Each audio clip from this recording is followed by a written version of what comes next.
Good morning, students. Welcome you all on the live video classes organized by Board of Studies of ICI on FR. I am back again with Ind AS 34 Interim Financial Reporting. So students, so far you have covered a substantial portion of FR. Now we are left with few of the standards and Ind AS 34 is one of them. So Ind AS 34 is one of the smallest standard, and this standard talks about interim financial reporting. So in this particular session, we will discuss about a financial reporting. We will discuss about a financial statement which is less than a year. For example, in case of a listed companies, you all have seen a listed companies. These listed companies are reporting on a quarterly basis, right?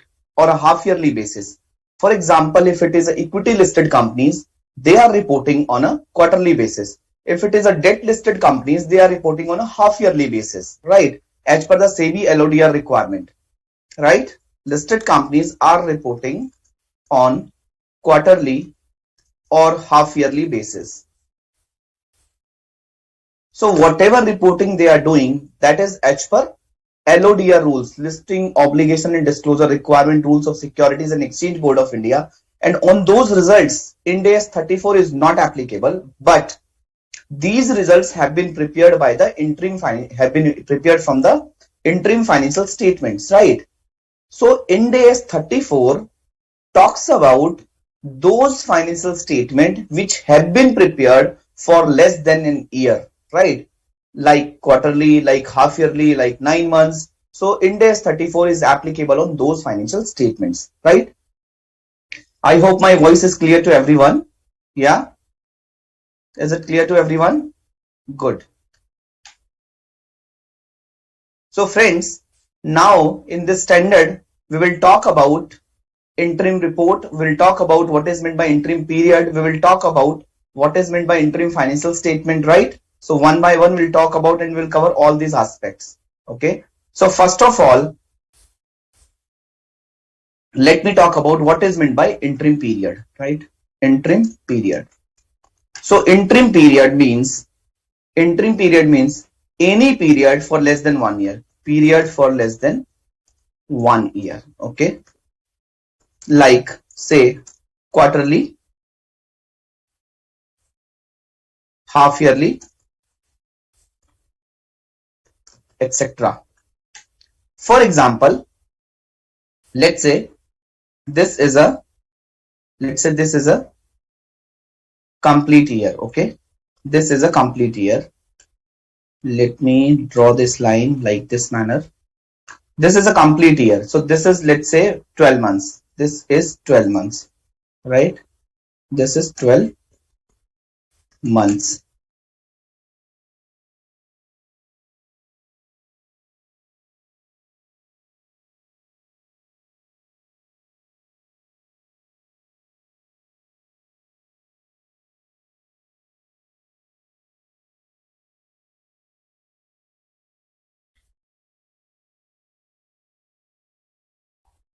This 12 months is a full year. And let's say this 12 month has been classified into 4 parts. So on a quarterly basis, 1, 2, 3, 4. Okay. 1, 2, 3, 4. So let's say this is Q1. This is Q2. This is Q3. And this is Q4. Okay. So friends, this is known as, if I talk about this one, this is known as, this 12 months is known as annual period. And this Q1, Q2, Q3, Q4 is known as an interim period. So interim period is a period which is for less than 1 year. If a company is preparing a financial statement for a complete year, in that case, it will known as an annual year, right? It is known as an year. But when an entity is preparing a financial statement for less than 1 year, it is known as an interim period. Okay, like quarterly period, half yearly period. Okay, in case of debt listed companies, they are preparing the results on a half yearly basis. Equity listed companies are preparing on the results on a quarterly basis. Now the question comes, sir, whether Ind AS 34 is applicable on SEBI results, on results to be published as per SEBI requirement. Answer is no. Ind AS 34 is not applicable to SEBI results, right? Answer is these results have been prepared as per SEBI requirement, as per SEBI LODR requirement, and Ind AS 34 is not applicable to them, applicable to these results. Ind AS 34 is applicable to the interim financial statement, to the interim financial statements, okay, and these results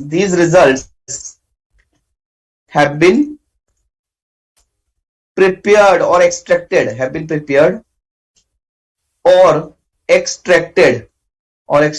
from these financial statement, right? These interim financial statements. Clear? Is it clear, friends? Any problem so far? Any query so far?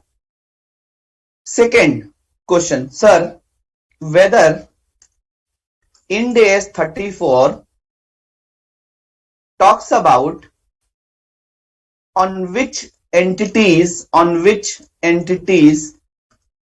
Ind AS 34 is applicable, or whether Ind AS 34 mandates the applicability of interim financial reporting. Ind AS 34 does not tells you to prepare the interim financial statement, right? If you have decided, or for example, due to any other law or regulation, if you are required to prepare interim financial statement, then Ind AS 34 comes into play, right? Then you have to apply Ind AS 34 for preparation of interim financial statement, right? So Ind AS 34, I would request each one of you, please note down these things. Ind AS 34 does not mandate to prepare interim financial statement,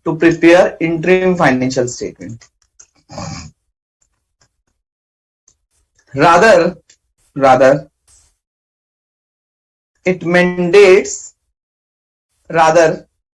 it talks if a company is required under any law, say SEBI LODR, right? Any law, say SEBI LODR, to prepare the interim financial statement, or results. Either it is required under any law, or the company has decided to prepare. I will write interim financial statement as IFS, okay? Or the company has decided to prepare interim financial statement, then Ind AS 34 tells about how to prepare and present interim financial statements, right? How to prepare and present interim financial statement. Is it clear? So Ind AS 34 does not mandates that you have to prepare interim financial statement, right? It is not governed under Ind AS 34. Ind AS 34 mandates if you have decided to prepare interim financial statement, or you are required to prepare interim financial statement, then only Ind AS 34 will be applicable, okay? Next question. I hope you guys are clear on this. So we talked about interim period. We talked about interim period is less than 1 year, right? So we are only talking about interim period. So we have only talked about interim period so far.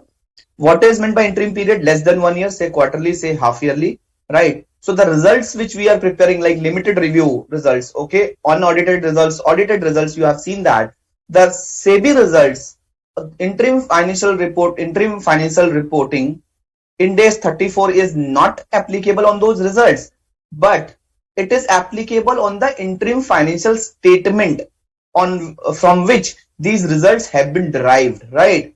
What is the difference between a results and a financial statement? If you have seen the SEBI results, so for example, in the month of June, in the June quarter, in Q1, these results were only including the P&L and some notes to accounts, right? But as far as financial statements are concerned, financial statements are covering your balance sheet, your P&L, your cash flow statement, statement of changes in equity, and some notes to accounts, right?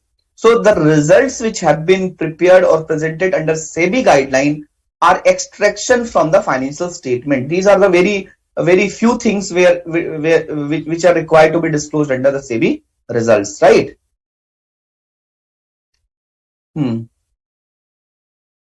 Is it clear? Yeah. Now, next question. If a company was formed during the year, if the company was formed during the year, say first November, let's say 1st November, or let's say 1st October, right? 1st October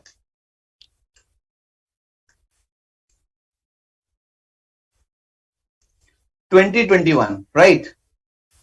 And they are preparing their first financial statement for the period ending March 31st, 2022, right? Whether this period is called interim period, and Ind AS 34 will be applicable, and Ind AS 34 and will Ind AS 34 and will Ind AS 34 be applicable? Yeah. And will Ind AS 34 be applicable? What is your view? For example, the company has been incorporated. For example, this is the period, let's say, right? So company has been formed on 1st October 2021, and this is the period, closing period is 31st March 2022. So this is only 6 month period. So whether it is known as an interim period, what is your view, Srinidhi?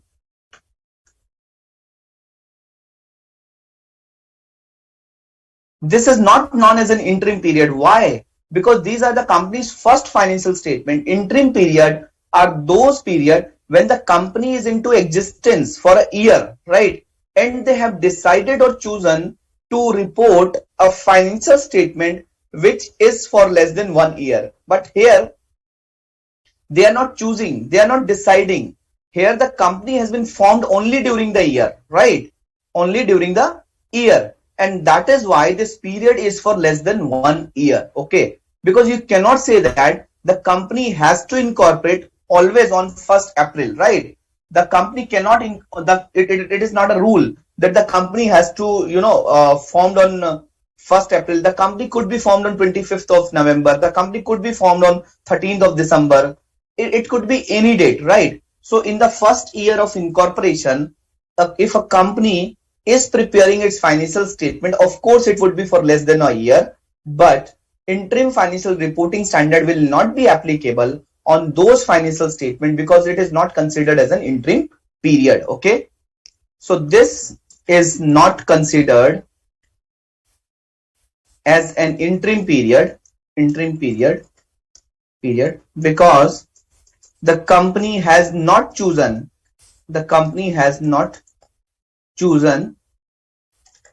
the period of less than 1 year, rather the company has to prepare the first financial statement which is less than an year due to the incorporation during the year, right? During the year, there is no choice. Clear? Hence, these financial statements shall not be treated as an interim financial statement. Hence, these financial statements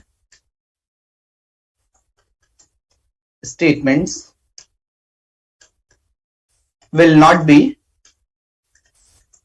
treated as interim financial statements, right? These financial statements will not be treated as an interim financial statement. Clear? Fourth question. Clear? Yeah, very good, Srinidhi. Fourth question. A company was liquidated on, let's say, 30th September 2021, right? They have prepared their last financial statement they have prepared their last financial statement for 6 months ending March 31st 2022, whether it is called as an interim period, and will Ind AS 34 be applicable? Will Ind AS 34 be applicable? What is your view, guys? Whether in this case Ind AS 34 will be applicable? What is your view? Yeah, what is your view?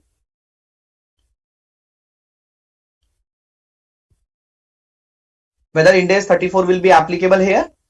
Again, see, so there was a company which was running, and this company came to an end on 30th September 2021. Okay, so the life of the company has come to an end. In the last question, we are talking about birth of a company. Now we are talking about the death of a company, right? So in this case, this is not considered again as an interim period, and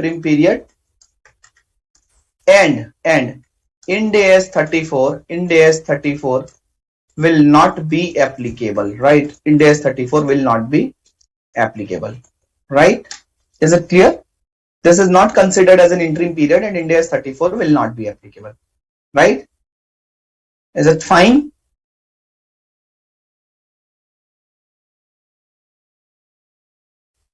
Sheena is asking, if a company has chosen to prepare interim financial statement in a year, then will it mandate the company to prepare interim financial statement in subsequent years? So Sheena, it is not mandatory, right? Generally, the interim financial statement reporting requirement comes from a law, right? Or a company voluntarily prepares interim financial statement. For example, I'll take two examples here. For example, a company got listed during the year, right? So once it got listed, there is a requirement to prepare interim financial results, okay, as per the SEBI guideline. And for preparing interim financial results, the company has to prepare interim financial statement, right? So in this case, Ind AS 34 will be applicable. And for example, next year, the company goes delisted, right? The company goes delisted. In that case, there is no any requirement to prepare interim financial statement as per the SEBI law, because the company is no more a listed company, right? Second could be, for example, I was working in a company which was not a listed company, but our parent company was a listed company, right? And since parent company was a listed company, they have to prepare their interim financial statement on a quarterly basis as standalone as well as consolidated financial statement. For preparing their consolidated financial statement, they want us to prepare our financial statement as well. So in that case, we were preparing interim financial statement on a quarterly basis, right? For example, this company is no more a subsidiary of this listed company, okay?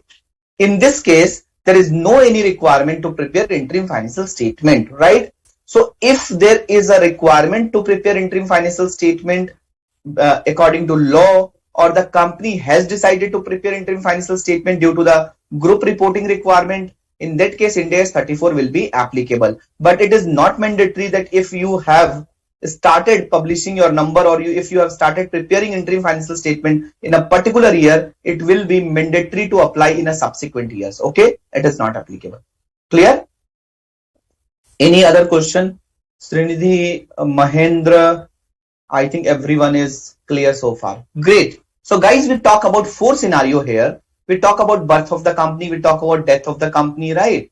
We talk about whether Ind AS 34 talks about preparation of interim financial statement. No, Ind AS 34 does not talks about. It talks about how to prepare, right? It does not talks about when to prepare. It talks about how to prepare. If you have decided whether SEBI results, for example, when you look at the SEBI results in June or September, you will find a very limited things there, right? So of course, on those SEBI results, Ind AS 34 is not applicable. It is applicable on the financial statement, not on the SEBI results, right? So we talked about these things.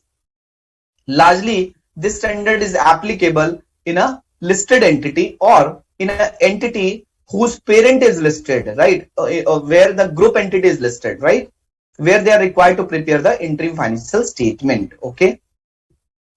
Now let's talk about the next part. So we talked about interim period. Now let's talk about financial reporting, right? Because the name of the standard is interim financial reporting. What is meant by financial reporting? Financial reporting means reporting of a financial information in a structured way using some rules and principles, right? Financial reporting means reporting of financial information in a structured way,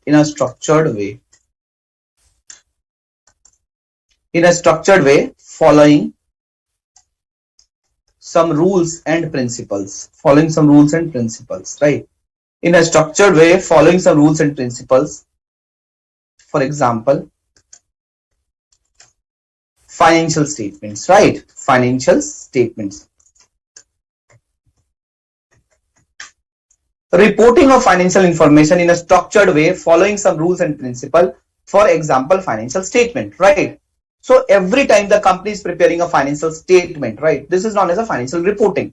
So reporting of financial information in a structured way, like balance sheet is there, like profit and loss is there, cash flow is there, statement of changes in equity is there, and notes to accounts are there, right? So this is a structured way by following some rules and principles like Companies Act, like Indian Accounting Standard, Ind AS, right? So this is known as a financial reporting. Clear? Clear? Now what is the objective of Ind AS 34? Let's talk about this theoretical part. Objective of Ind AS 34. So we have already covered the meaning of interim period, meaning of financial reporting, and the name of the standard is Interim Financial Reporting, IFR. What is the meaning of, what is the objective of Ind AS 34? The objective of Ind AS 34, this standard suggests or prescribes. What this standard prescribes? Can you tell me what this standard prescribes? This standard prescribes first, minimum content of IFR, minimum content of interim financial report, minimum content of IFR, minimum content of interim financial report. Second, principles for recognition and measurement in interim financial report. Principles for recognition and measurement in IFR. IFR means interim financial report. So friends, this standard prescribes minimum content of IFR. If a company has decided to prepare interim financial report, then what should be the minimum content, right? Whether it should be full set of financial statement or it should be some limited information. So we'll talk about that, right? And this standard also talks about the principle for recognition and measurement in interim financial report. What should be the principle for recognition and measurement in interim financial statement, interim financial report? Like, you know, by end of the session, you will be able to understand the calculation of taxes are quite different. The calculation of provision of tax is quite different from what we were doing in the annual financial statement, right? For example, so this is one. The second one is, for example, if a company is into seasonal business, right? Like a company is into woolen business, the company is into like sugar industries, right? So if a company is into cyclical or seasonal business, so there could be a situation where the company has a huge profit in a particular quarter and the company will have losses in other quarter, right? Now the question arises, these all 4 quarters are part of a year. So should we scatter or should we proportionate this entire revenue into 4 quarters? Or let's say in case of a seasonal or cyclical business, Ind AS 34 says that if it is a seasonal or cyclical kind of thing, then you have to recognize the revenue, you have to recognize the expenses only when it will be incurred in that particular quarter, so that user will be able to understand, okay, why Q2 is much higher or why Q3 is much higher because of the seasonality of the business, right? Why Q1 profits are lower? Because in Q1 there is no season for this company, right? But the product in which this company is dealing, Q2 and Q3 is an important season, right? Is it clear? Is it clear to everyone? Great. So objective of Ind AS 34 is to prescribe minimum content we will talk about and principle for recognition and measurement in interim financial report, right? Coming to the scope part, what is the scope of this particular standard? This standard does not mandate which entity will prepare the IFR. I have talked about already. Does not mandate which entity will prepare IFR. Which entity will prepare IFR? What is IFR? Interim financial report. Okay. It does not talks about when to prepare IFR. It talks about how to prepare IFR. Okay. So once you have decided to prepare IFR, then this standard is applicable. Otherwise, this standard is not applicable on when to prepare interim financial report, right? Clear? Good. This standard is applicable if the entity is required or decided to prepare the IFR. So this standard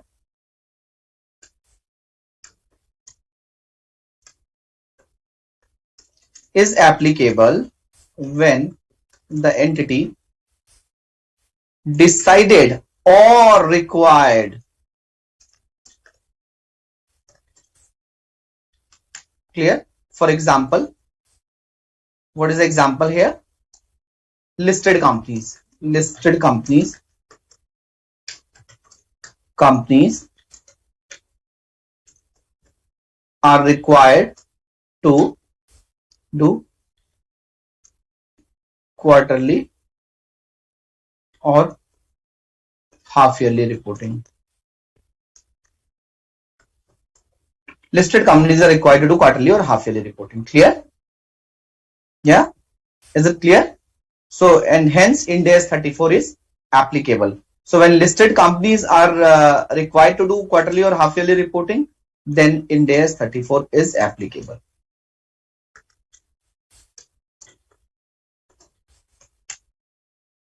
Good? Good to go? Good to go? Right? So coming to the definition again. So definition we have talked about, some important definitions.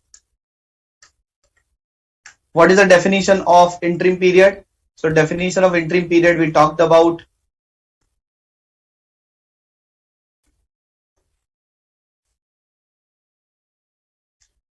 Interim period is a period for less than 1 year, right? And what is meant by interim financial report? So interim financial report means interim financial report. What is meant by interim financial report? Interim financial report means financial report for a period less than a year. Financial report, see, financial report for a period less than 1 year. For a period less than 1 year, which includes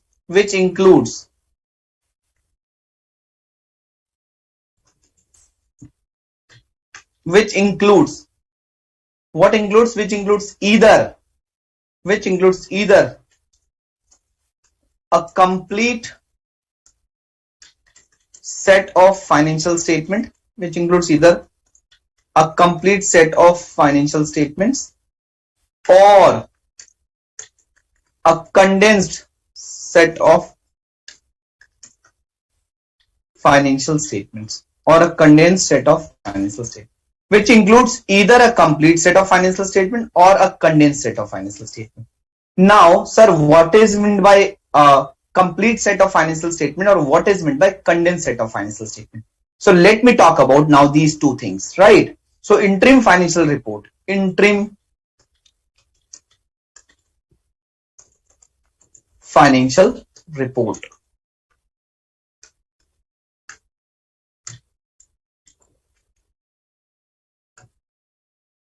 Interim financial report. Complete set of financial statements. Right. And what is the second one? Second one is condensed set of financial statement. Complete set, condensed set. Okay. Condensed set of financial statement. These are the two things. Complete set, condensed set. Okay. Now, what is meant by complete set of financial statement? Complete set of financial statement means financial statement, FS, financial statement like for an annual period, right? So it means like an annual financial statement, like a full set of financial statement. So complete set of financial statement means full set of financial statement like for an annual period, right? So this complete set of financial statement includes your balance sheet, right? Your balance sheet, your statement of profit and loss, statement of profit and loss, statement of cash flows, statement of changes in equity, right? Balance sheet, statement of P&L, statement of cash flow, statement of changes in equity, and notes to accounts, including accounting policies, notes to accounts. This is a full set of financial statement, right? Like a company is preparing in an annual financial statement. So the company is preparing a full set of financial statement in an interim period, right? So they are preparing full balance sheet. They are disclosing all the notes to accounts, right? So they are doing everything. So full P&L, full balance sheet, full cash flow, full statement of changes in equity, your basis of preparation, accounting policy, complete set of notes to accounts, the breakup or notes of every line item of balance sheet, every line item of P&L, like they are preparing a full set of financial statement, right? But if a company is preparing a quarterly set of financial statement, right? If a company is doing a quarterly reporting, of course, this reporting is for a limited purpose, right? Like annual financial reporting has to be done for every company, okay?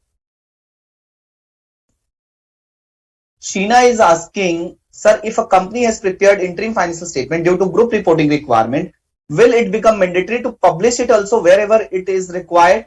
So no, Sheena, reporting subsidiaries which are not listed. So reporting interim financial statement, publishing interim financial statement is not mandatory, right? So Devek is saying, sir, is this standard prescribed special treatment for various elements of financial statement when company is required to prepare IFS? So I'll talk about that. Okay. So even I'm talking about that only.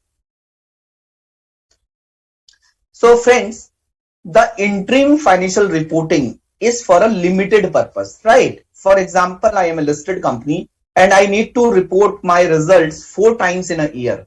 And this annual financial will go public in the form of an annual report, right? And every company has to prepare the annual financial statement. But since I am a listed company, so I have to do additional work because I have to publish 4 quarterly results also. So I have to prepare 4 financial statements in a quarter, in an year also. So whether if it is for limited purpose, do I need to prepare the full set of financial statement, or standard gives some exemption or gives some liberty to prepare a limited set of financial statement. So friends, this interim financial reporting standard Ind AS 34 prescribes some relaxation or prescribe a limited set of financial statement, right? So let me talk about that. So friends, when there is a complete set of financial statement, it has to be prepared as per Ind AS 1.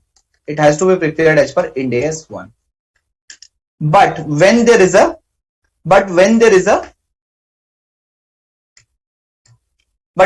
condensed set of financial statement, it has to be prepared as per Ind AS 34. As per Ind AS 34. Okay. Now, what is meant by condensed set of financial statement? What is meant by condensed set of financial statement? It says that the company can prepare condensed balance sheet. The company can prepare condensed statement of P&L.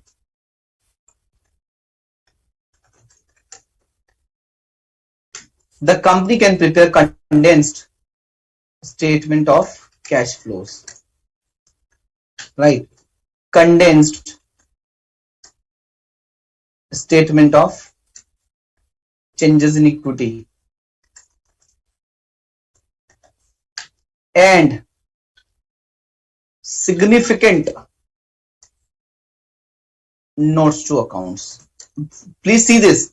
The word is significant notes to accounts. Okay. Significant or limited notes to accounts, which I will discuss. Significant / limited notes to accounts. Right. So friends, now coming to the condensed set of financial statement, this Ind AS 34 says that for preparing the condensed set of financial statement, the component of FS, component of FS means balance sheet, P&L, statement of changes in equity, statement of cash flow. For preparing the condensed set of financial statement, the component of FS requires the presentation of major heading and subheadings,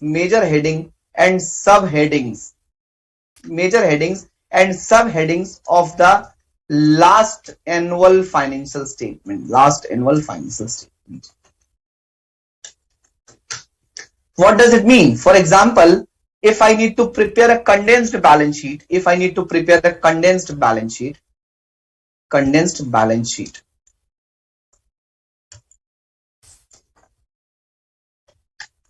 So what is the heading under condensed balance sheets? Major headings. If I talk about major heading, it will start with non-current assets. This is the major heading. It will start with non-current assets. Then after non-current assets, there will be a PPE, property, plant and equipment, right? There will be a intangible assets, right? There will be a CWIP, right? So there will be other parts also in the condensed balance sheet. PPE, intangible assets, CWIP, likewise these things are there, right? Current assets, then your current assets will be there. In non-current, current, there will be financial, non-financial will be there. So likewise, complete balance sheet will be there. What is the part which is missing in condensed balance sheet? The thing is, in the full annual set of balance sheet, there will be a note referencing also for every line item. Like for PP, intangible assets, CWIP, right? You must have seen that, na? Note number. You must have seen that this word note number, then your current year number, then your last year numbers. So this entire set of notes are not required. This note numberings, this note referencing, these notes to accounts are not required in the condensed balance sheet, in the condensed P&L, although the balance sheet is a complete balance sheet. But why it is known as a condensed balance sheet? Because the note referencing, the complete set of breakup, the complete set of notes to accounts are not required in interim financial statement. The limited notes to accounts are required, which I will talk about, right? Understood? But in an annual financial statement, all the breakup, all the notes to accounts are required. Clear? Is it clear? So in condensed statement of P&L, you have to prepare a condensed statement of P&L, means complete P&L, like your profit after tax, like your revenue, expense, PBT, tax, profit after tax, other comprehensive income, right? So these all are completely required. These all are completely required. Understood?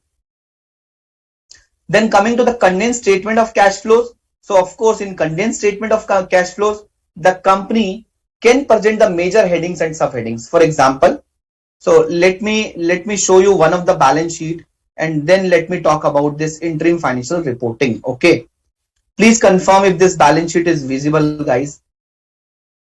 Please confirm if this balance sheet is visible.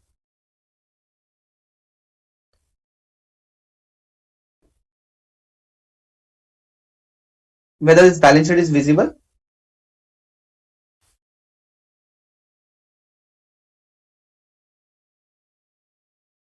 So this is a full set of balance sheet. Okay, this is not a condensed set of balance sheet. This is a full set of balance sheet.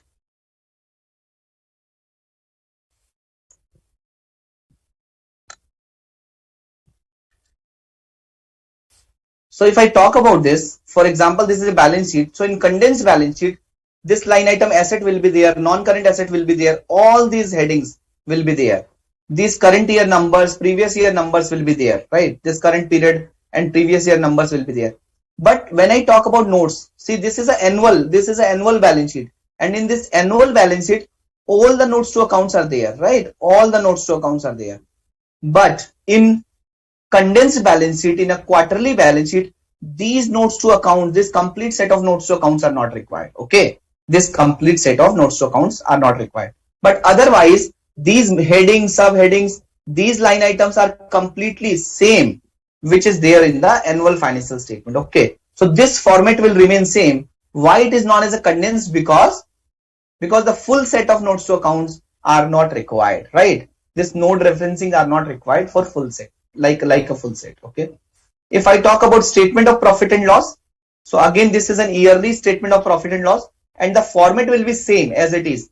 This major heading will be required, these subheadings will be required, so the entire format will remain same. The only thing is this notes to accounts, for every line item the breakup of notes are not required. Clear? So this other comprehensive income will be there. Okay, this item that will not be reclassified will be reclassified, your subheadings, so everything will be there, right? The only thing is note referencing is not required. Okay, coming to the statement of changes in equity, so again the complete statement of changes in equity will be there, right?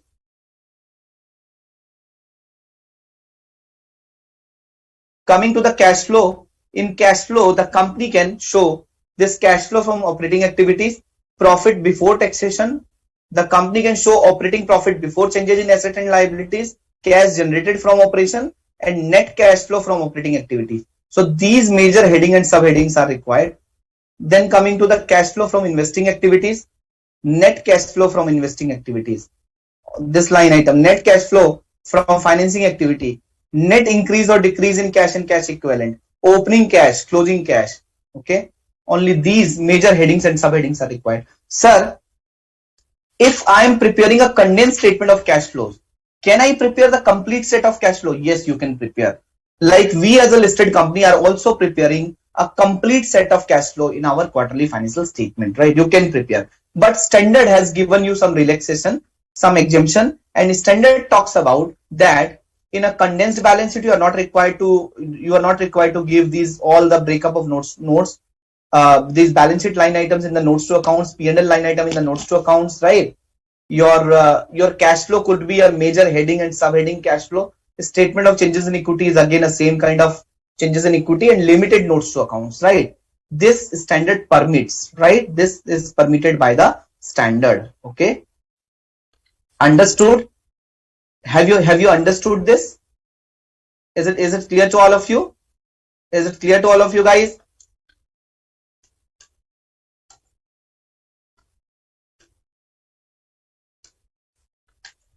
Yeah. So we understood that some companies are preparing a complete set of financial statement, like for annual period or annual financial statement. So in that case, Ind AS 1 will be applicable, right? But if it is a condensed set of financial statement, it is as per Ind AS 34. I hope it is clear to all of you. Sheena is asking, sir, whether referencing to significant notes are not required. Sheena, yes, it would be better if you will show the referencing to the significant notes to accounts, right? For example, if a company is giving, let's say, 3 notes to accounts out of the 15 notes in the balance sheet. So for those 3 notes to accounts, the company can give the note referencing, right? Let's move on. So we talked about these aspects. Okay. Sir, what about comparative period? Whether comparative period is required in interim financial reporting? Whether comparative period is required in interim financial reporting? Whether comparative period is required in case of condensed financial statement? Sir, as per Ind AS 1, we know that comparative is required, right? But whether comparative is required in case of condensed financial statement, or let's say in case of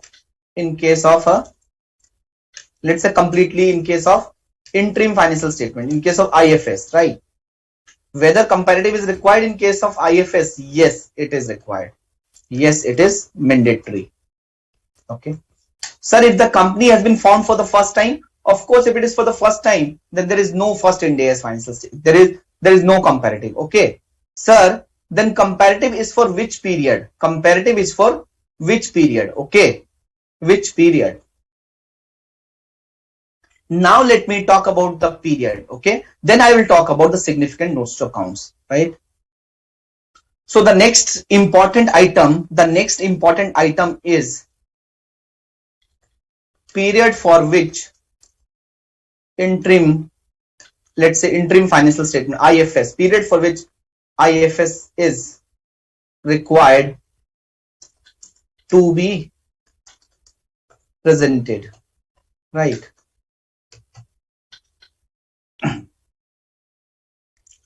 Infosys Limited is preparing its interim financial statement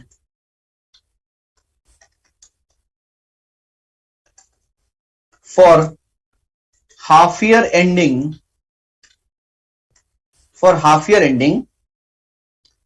September 30, 2021. Infosys Limited is preparing its interim financial statement for half year ending September 30, 2021, right?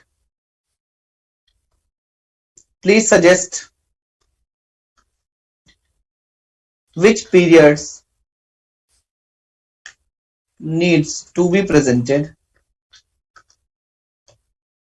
Please suggest which periods needs to be presented in the first IFS, right? Sorry, in the IFS. And this company is required to prepare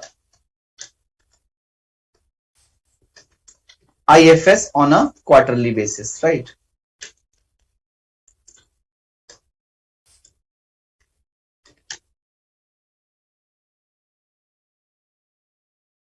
So friends, now we need to discuss, this company is preparing its interim financial statement for half year ending September 30, 2021. So now we need to discuss which period number needs to be presented here. So coming to the balance sheet. So balance sheet needs to be prepared as at which date? As at September 30, 2021. As at September 30, 2021. As at September 30, 2021, right?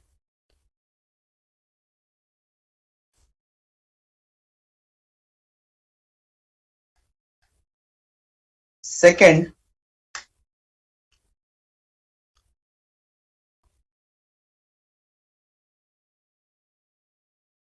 what is the comparative period, friends? What would be the comparative period? What would be the comparative period? This is current period. And what will be the comparative period?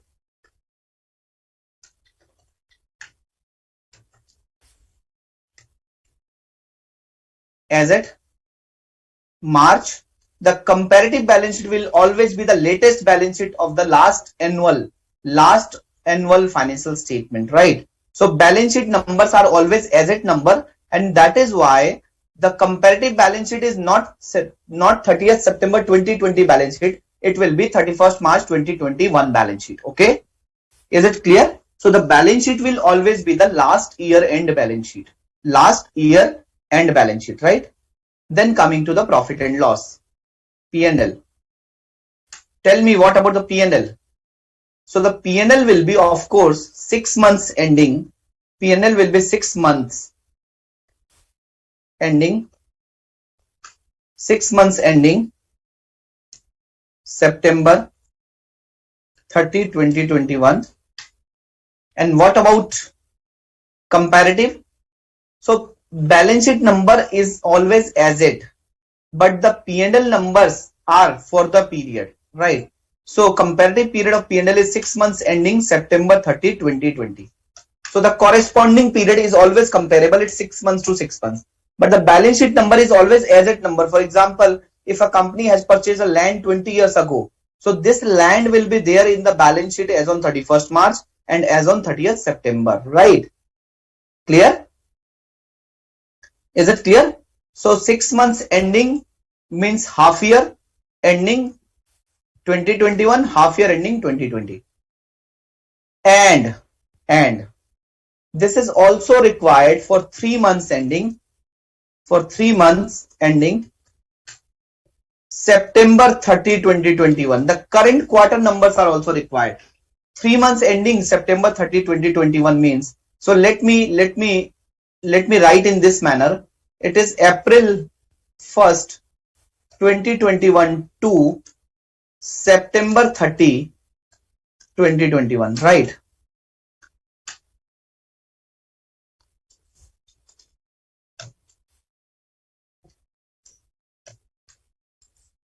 And this is July 1st,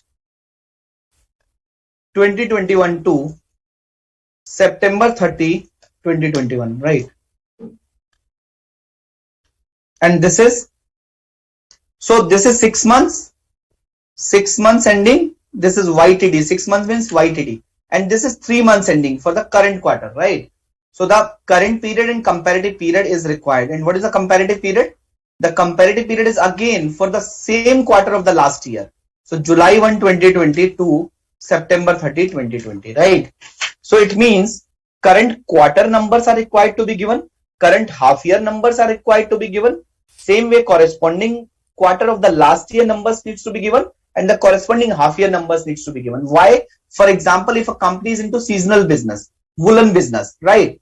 So that the user of the financial statement will be able to understand, okay, in this quarter, in Q2 it is in Q2 the sale is much higher, right? Due to the cyclical or seasonal effect, the Q2 numbers of the last quarter and Q2 number of this quarter seems comparable, right? Understood? Is it clear to all? Is it clear to all of you? Right? Statement of changes in equity. And what about statement of changes in equity? Statement of changes in equity is always half year in this case, right? So 1st April 2021 to 30th September 2021, 1st April 2020 to 30th September 2020, right? Clear?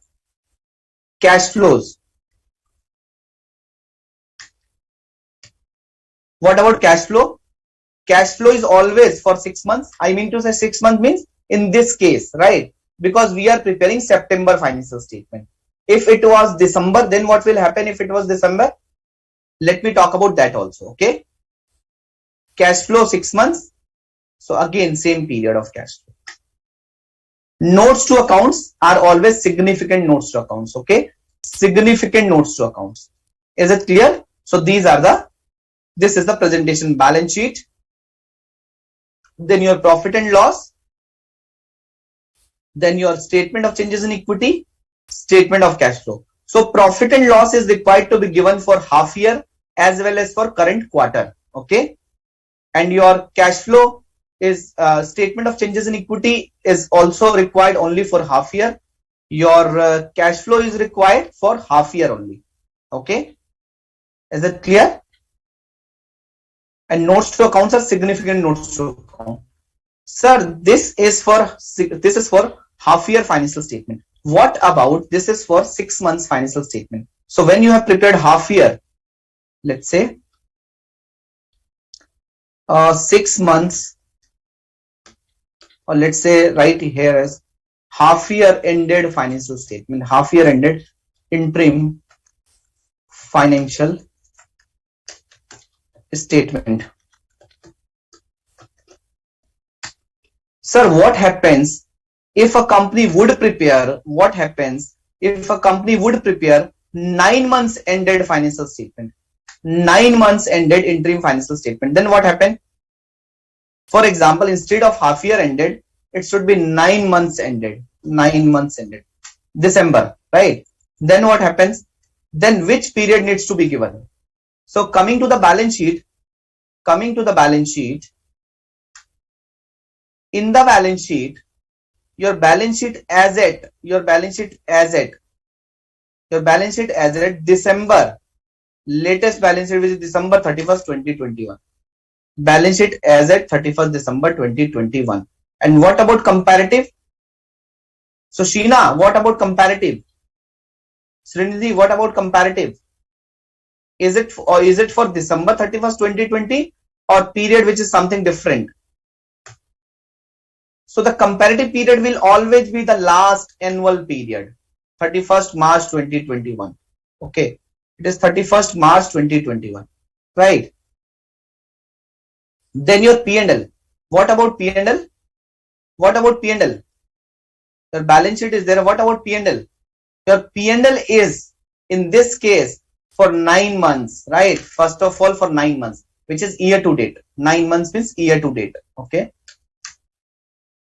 So 9 months is year to date. And what is the 9 months P&L?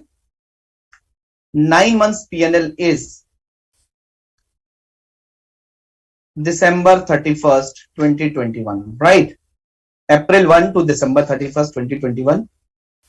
And what is your 3 months P&L? Your 3 months P&L would be, so for the current quarter, you have to give the 3 months P&L also. So first year to date, which is April to December. Second, latest quarter, which is Q3. And this is October 1, 2021 to December 31st, 2021, right? So October 1 to December 31st, 2021. Clear?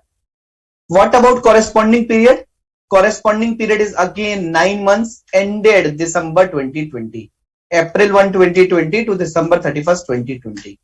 Again, 3 months would be October 1, 2020 to December 31st, 2020. Right? So this is your comparative period. What about statement of changes in equity? The statement of changes in equity is for 9 months, of course. It is for 9 months. 9 months means April 1, 2020 to December 31st, 2021. Corresponding is April 1, 2020 to December 31st, 2020. Cash flow is for 9 months, same period. April 1, 2021 to December 31st, 2021. Corresponding April 1, 2020 to December 31st, 2020. Okay.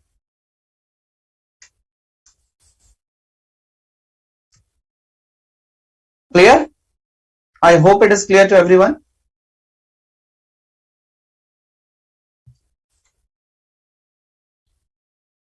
Let me know if there is any challenge, any query.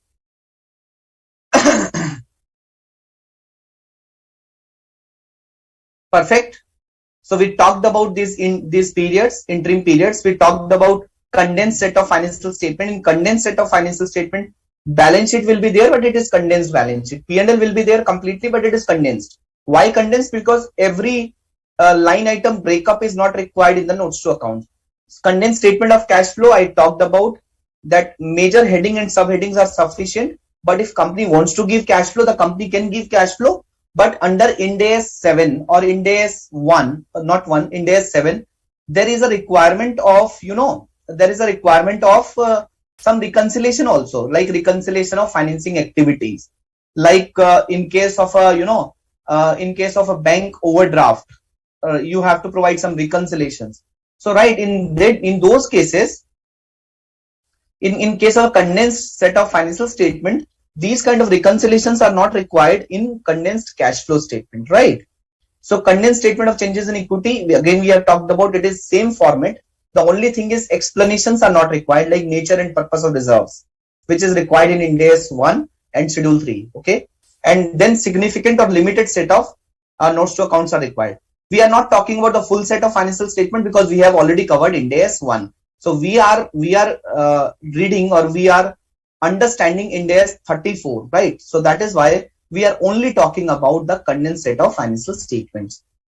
I hope everything is clear so far. So I have prepared complete notes for Ind AS 34. So I will share this Excel, and you can download this Excel from Board of Studies portal. And this is your complete notes to accounts. This is complete, not notes to accounts. This is complete class notes. Okay.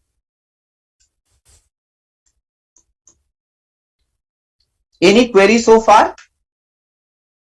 Nice to see that there are a lot of interaction in this standard.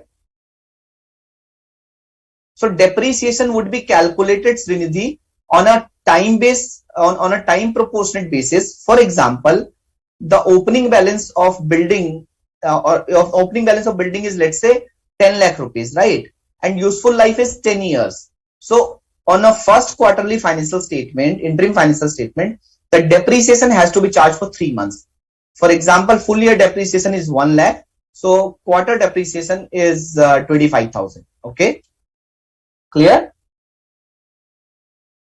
And how the tax would be calculated? So there is a special treatment of calculation of tax that I will cover. Okay.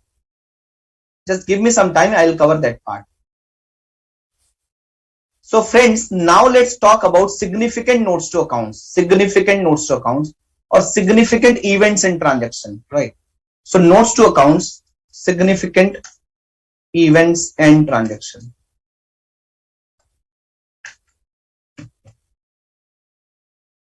So any significant events and transactions. So notes relating to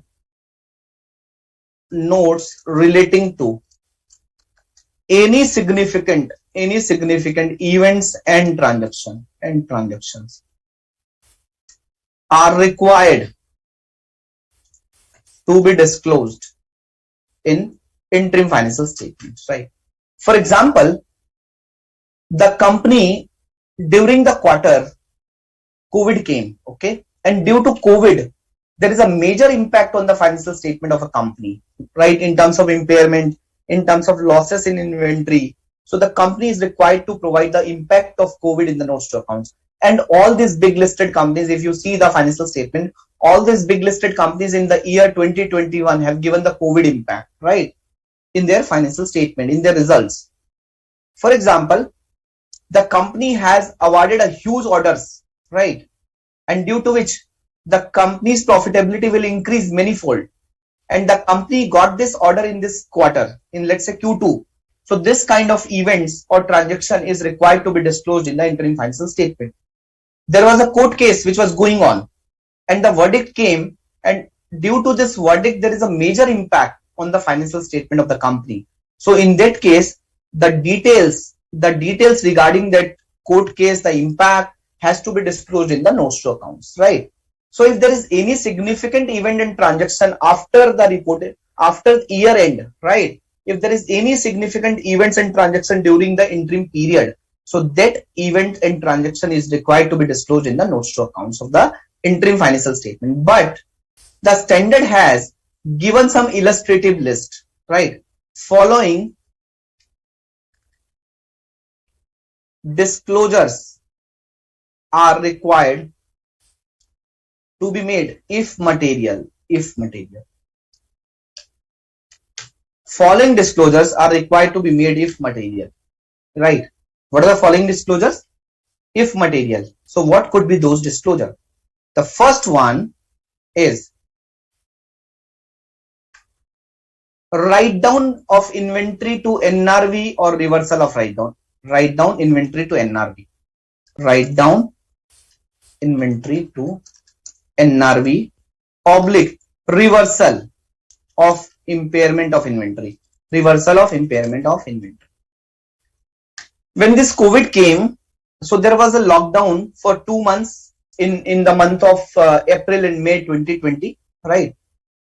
So there was a time when the net realizable value of inventory came down from the cost to the inventory, right? So if any company is writing down the inventory, it means charging an impairment in inventory as per Ind AS 2. If the company is charging an impairment on the inventory as per Ind AS 2, or the company is reversing the earlier impairment as per Ind AS 2, in that case, the impact of such write down, the impact of charging an impairment or reversal of impairment has to be disclosed in the notes to accounts if it is material. Material means, so there is a materiality for every company. For example, Reliance. So Reliance will have a 10,000 crore, 15,000 crores of a profit in a quarter, right? So 2-3 crores are not material for Reliance. Okay. So materiality threshold has not been given in the standard. So materiality threshold has been put as a policy of the company, right? Has been put as a policy of the company. Okay. And materiality has to be as per a company to company. For example, so I am working as a finance head in a listed company. Okay. So for example, 1,000 rupees cannot be material for me. But if there is a article assistant who is doing his training, his CA training, and he is getting a stipend of 3,000 rupees only. So for him or her, 1,000 rupees could be material. So materiality threshold is as per a company to company, right? And this can be formed as a part of the process or policy, like anything which is 1% of profit after tax is considered as a material, likewise, right? So friends, this write down inventory to NRV or reversal of impairment of inventory, if material, has to be disclosed in the notes to accounts. Okay. Second, impairment of financial asset as well as non-financial asset. Impairment of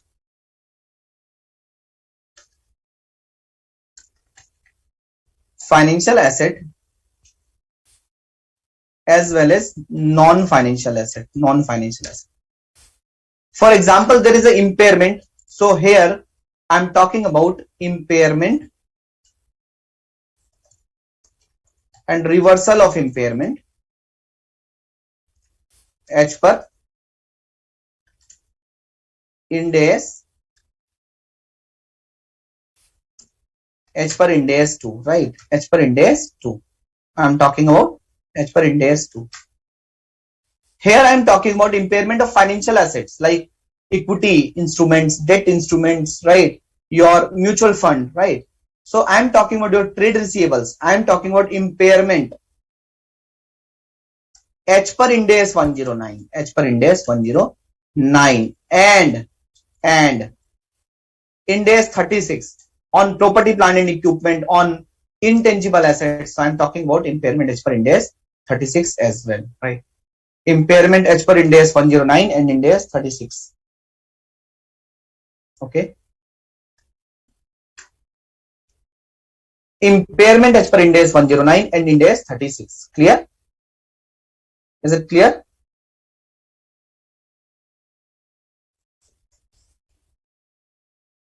Any problem here? Is it clear? Impairment as per Ind AS 109 and Ind AS 36.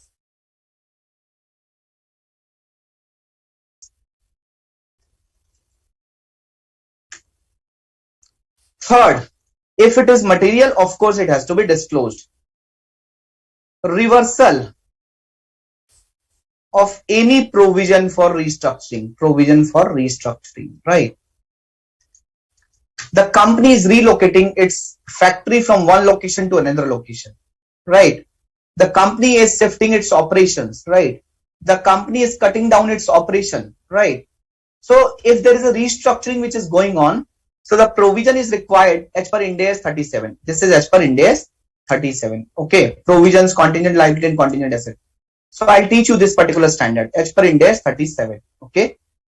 So in this case, if there is any provision for restructuring, so that provision for restructuring is, of course, if material, so that has to be disclosed. But if there is a reversal So in the last quarter or in the last year, we have created a provision which requires reversal now. For example, there is change in plan, or of course there is some buffer provisions. So in that case, if there is any reversal, it will require your disclosure in the notes to accounts. Okay. D point. So this is an illustrative list. Okay. This is not a exhaustive list. This is an illustrative list. Acquisition and disposal of property, plant and equipment. Acquisition and disposal of property, plant and equipment. The company has acquired fixed assets, the company has sold fixed assets, right? So generally what the companies are doing, we listed company, because I works with a listed company. So what we are doing, we are providing an entire schedule for property, plant and equipment, like my opening gross block, addition during the year, deletion during the year, closing gross block, opening depreciation, addition during the year, deletion during the year, closing depreciation, right? Closing at debt, then opening net block, closing net block. So we are providing all this information, right? Acquisition and disposal of PPE, right? Capital commitments, then capital commitments. So capital commitment, like the company has issued a purchase orders, right? You understand about what is capital commitment. So the company has issued a purchase order for let's say for purchase of a capex material for 10 crore rupees, and the company has already purchased a capex material of 2 crore rupees. So the remaining 8 crore is considered as a open commitment, right? The remaining 8 crore is considered as a capital commitment, right? Litigation settlement. If there are some litigations which are going on, right, and there are settlements of litigation, okay, so the impact of settlement of litigations are also required to be disclosed in the notes to accounts, of course, if it is material. Contingent liability are also required to be shown in the interim financial statement, right? You understand contingent liability, okay? What else? Correction of prior period errors. If there were some prior period errors in the last quarter and now there is a correction, so or in the last year there are some prior period errors are there, and now the company is correcting those errors. So correction of prior period errors are also required to be disclosed in the notes to accounts. So the notes to accounts as per Ind AS 8 implications will be there. Ind AS 8 implications will be there, and you know all the disclosures relating to Ind AS 8 will be there in case of a correction of prior period errors, right?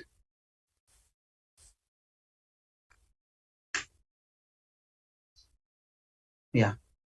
So changes in the business or economic environment which has an impact on the fair value of financial asset or liability.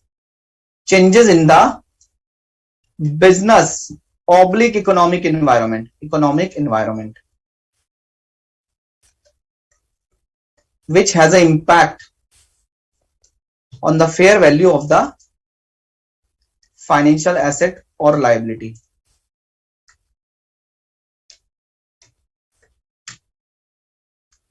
Changes in the business / economic environment which has an impact on the fair value of the financial asset or liability. Have you heard about the situation or crisis in Sri Lanka? Have you heard about that? Yeah, right. Have you heard about, you know, the market is falling down in India, and so this Ukraine and Russia crisis, the change in the repo rate, reverse repo rate, right? Like banks are increasing rate, inflation is going on, right? Have you heard about these situations? Have you heard about these kind of situation? So if there is a changes in the business or economic environment which has an impact on the fair value of the financial asset or liability, financial asset, financial liability as per Ind AS 109, right? So if this is the situation, so again the impact, the qualitative disclosure, quantitative disclosure are required to be done in the notes to accounts, right? Understood? Clear? So these are the illustrative disclosure, my dear friends. any default in the loan covenants, any default in the loan covenants. For example, the company has taken a long-term loan or a short-term loan. If there is any default in the loan covenants, that has to be disclosed. Any default in the loan covenants. Okay. Related party disclosure. Related party disclosures are required to be shown in the notes to accounts. Okay, because this is one of the critical aspects, and in case of a listed companies, even SEBI wants this information, right? So related party disclosures are also required to be done in the notes to accounts. Clear? Changes in the classification of assets and liability, financial asset and liability.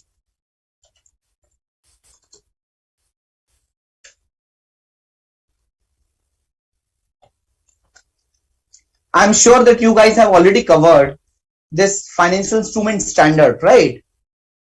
So in financial instrument standard, you have heard about, or you understood that financial asset have been classified into three parts: financial asset at amortized cost, financial asset at fair value through profit and loss, financial asset at fair value through OCI, right? And financial liabilities at FVTPL or amortized cost. Okay. So if these classification depends upon the cash flow characteristics or business model of the entity, right?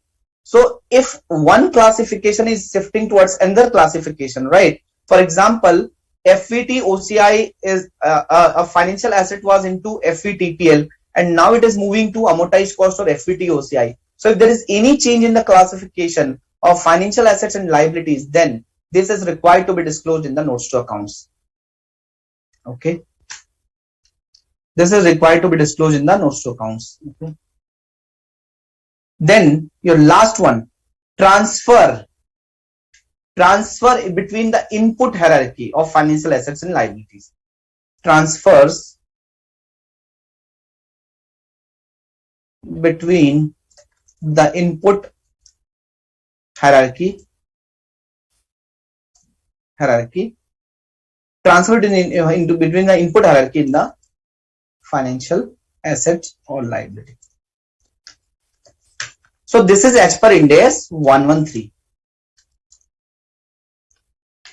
and this is as per Ind AS 109.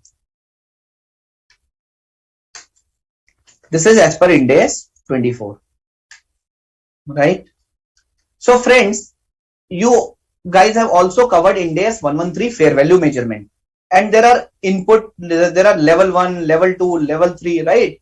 There are three input levels: level 1, level 2, level 3. If it is a quoted investment like mutual fund or like Infosys share, so if a company has a share of Infosys, Reliance, Bharti, so these are the listed companies. These shares are traded on a stock exchange, and everyday price is available, right? So these are known as a quoted prices. So this is a level 1 input. If the financial asset or liability is not quoted, but there are observable inputs, right? So basically the fair value can be arrived with some adjustment. It is known as a level 2 input, right? And when you have to do complete valuation thing, then it is level 3, right? It is level 3. So friends, if there is a change in the input level, for example, earlier this stock was getting traded, so that is why we have taken the market price from the market. But since last 3 months, the trading in this stock has been stopped, so there is no market price available, so we are putting some adjustments. So now in the last quarter it was level 1 input as far as fair value is concerned. Now it is level 2 as far as fair value is concerned. So this is considered as so this is moving from level 1 to level 2. So this kind of changes, this kind of movement is required to be disclosed in the notes to accounts, right? So when I have read contingent liability, if there is any contingent asset, that is also required to be disclosed, right? So friends, it's 8:20 now. Let's have a 10 minutes break and we will start at 8:30, right? So we have covered this important part of significant events and transaction disclosure.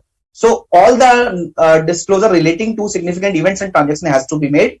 And there are some illustrative list which is given in the standard, which I have just spoke about, right? So let's wait for 10 minutes. We will be back after the break.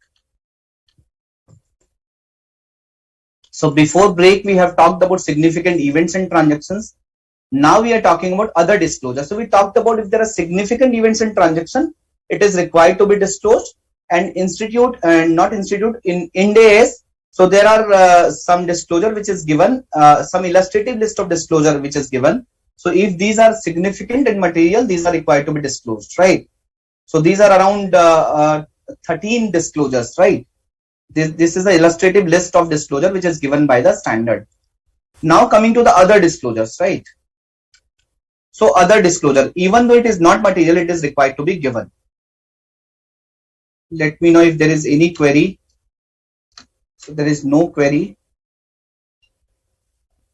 Sheena is asking, sir, in the example of Infosys for comparative, Infosys was preparing IFS for half year ending 30th September, but is required to prepare on a quarterly basis. So for both quarterly and half year based IFS will be prepared at the same time. No, Sheena.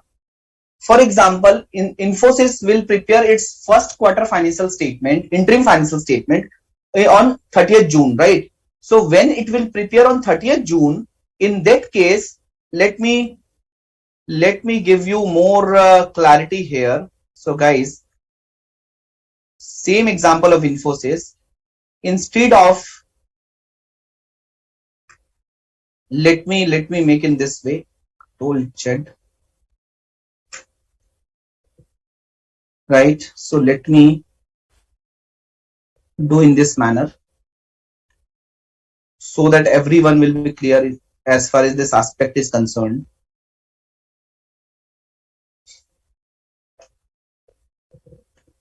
Just a minute. Yeah. So let's talk about 3 months ended interim financial statement.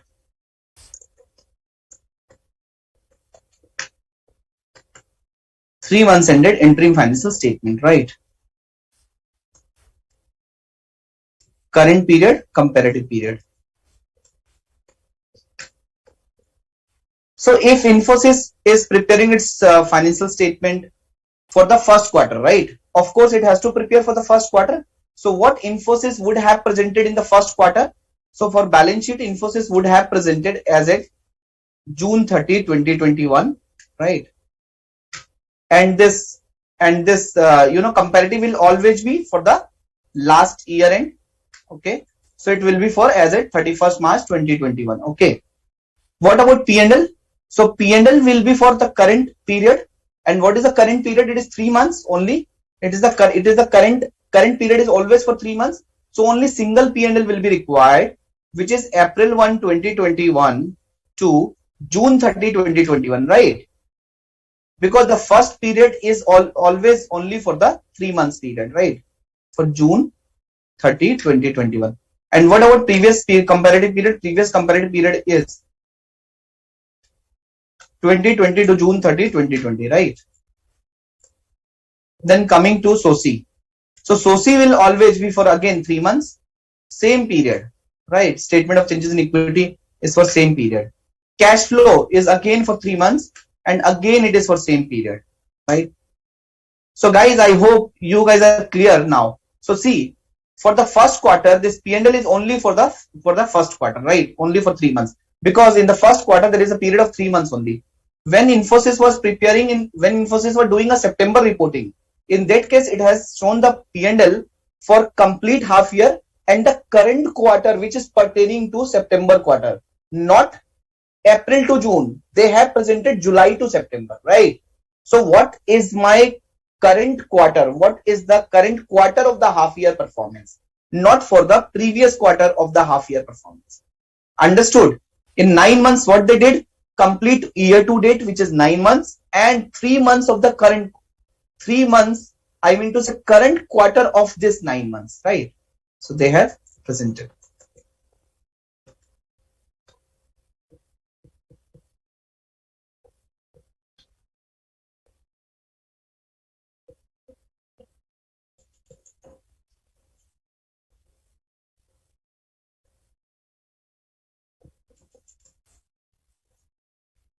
Clear?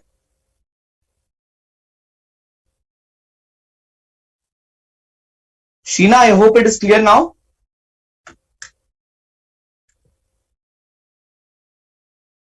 Yeah. So guys, now let's talk about other disclosures. Okay. So let's talk about other disclosures.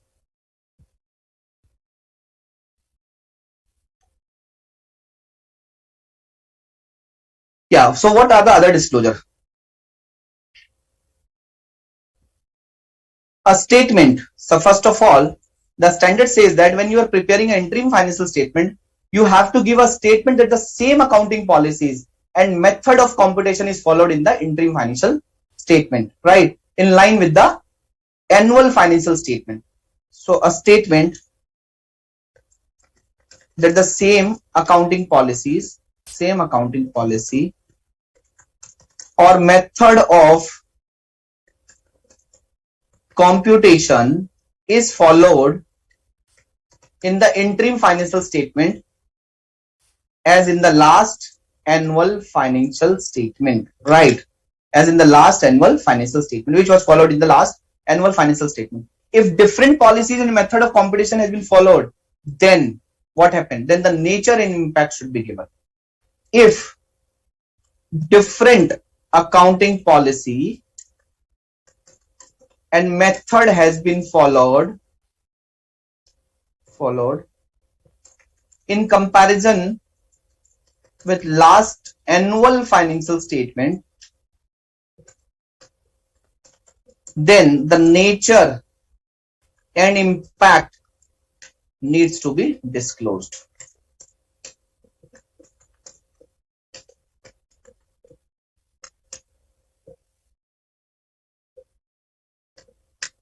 A statement same accounting policy or method of computation is followed in the interim financial statement as in the last annual financial statement. If different accounting policy method has been followed in comparison with last annual financial statement, then the nature and impact needs to be disclosed. Okay, clear?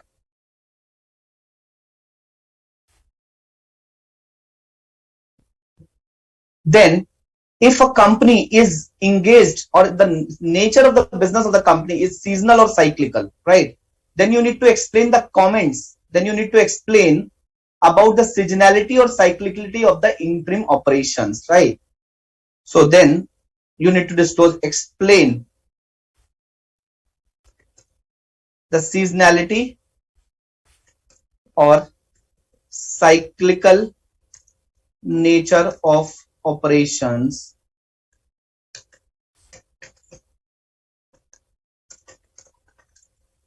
interim financial statement, in the interim financial statement, right? Seasonality or cyclical nature of operations in the interim financial statements, right? Exceptional items, if there are exceptional items. So why this B point is required to be given, even though it is not material, it is required to be given so that the user of the financial statement would be able to understand that in comparison to Q1 and Q2, for example, there is a huge profit in Q2 and there was a very less profit in Q1. So why so?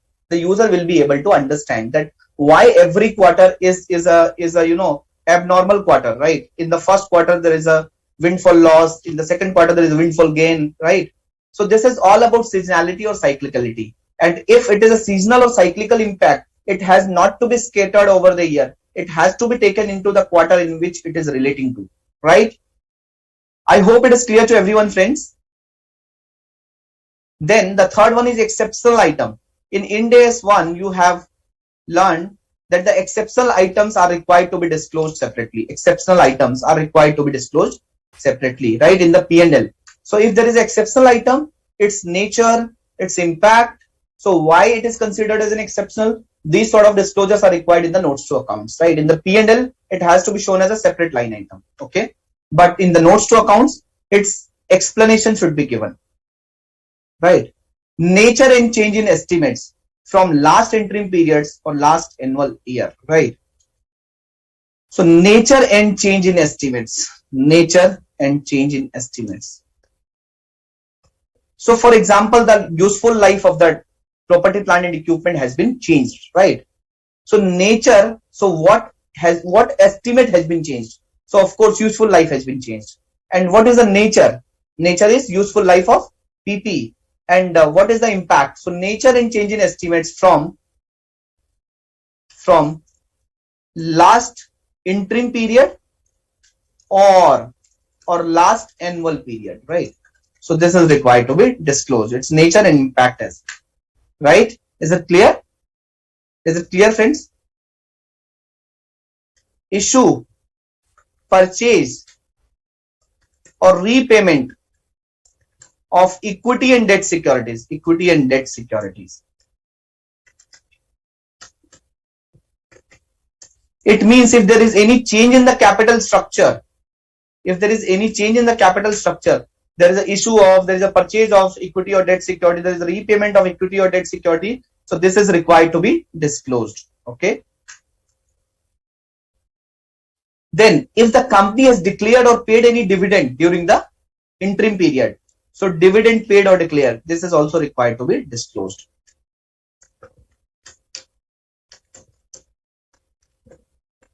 Is required to be disclosed, right? Is it clear? Segment information as per Ind AS 108. Segment information as per Ind AS 108, right? So segment information is as per Ind AS 10. This segment information is also required to be disclosed. Segment assets, segment liabilities, segment results, segment revenue, segment expenses. So if there is a company which is into a single operating segment, right? So the disclosures which is required for Ind AS 108 is required to be given in the interim financial statement as well. Is it clear, friends? So far we are talking about other disclosure. First of all, we talked about the significant events and transactions. Now we are talking about other disclosure which are required to be made in the interim financial statements, right? So apart from that, events occurring after reporting date. Events occurring after reporting period as per Ind AS 10. Events occurring after reporting date as per Ind AS 10, right? So if there are subsequent events, these are required to be disclosed. Okay. Then your business combination, loss of control in a subsidiary, discontinued operation. If a company has done any business combination,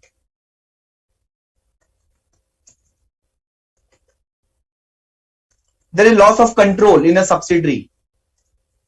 There was a subsidiary and the company was having a stake of 70%. During the quarter, the company has sold a 25% stake. Now it becomes 45%. So there is a loss of control in subsidiary. So this is required to be disclosed. And discontinued operations, right?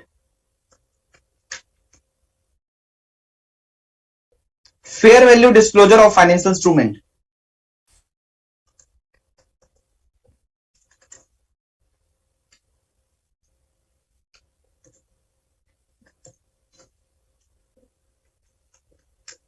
Fair value disclosure. For example, there is a mutual fund, right? There is equity securities. So as per Ind AS 107, we are required to disclose the fair value of those financial assets and liabilities. So the fair value disclosures of financial instruments are also required to be given in the interim financial statement. If an entity become investment entity, right? So you have heard about this word in Ind AS 110, right? Investment entity. Or if an entity become investment entity, or it ceases to be investment entity, or it ceases to be investment entity. So this is required to be disclosed in the notes to accounts, right? Clear? Disaggregation of revenue. Disaggregation of revenue from contract with customer, from contracts with the customer. So for example, there is a revenue from the contract with the customer. Revenue from operation is 1000 crore. So how much is pertaining to sale of product? How much is pertaining to sale of services, right? So this disaggregation of revenue is also required to be disclosed in the notes to accounts. So friends, is it clear so far? So we have only talked about that these sort of disclosures are required to be made in the notes to accounts. I hope it is clear to all of you. Let me know if there is any problem, any challenge, let me know, please.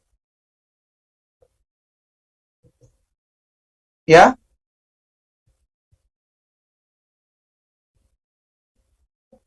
Let me know if you have. So just I'll take a pause of 15-20 seconds and I'll wait for your query, or if you have any concern, any query, so I'll wait for that, then I'll move on. Okay.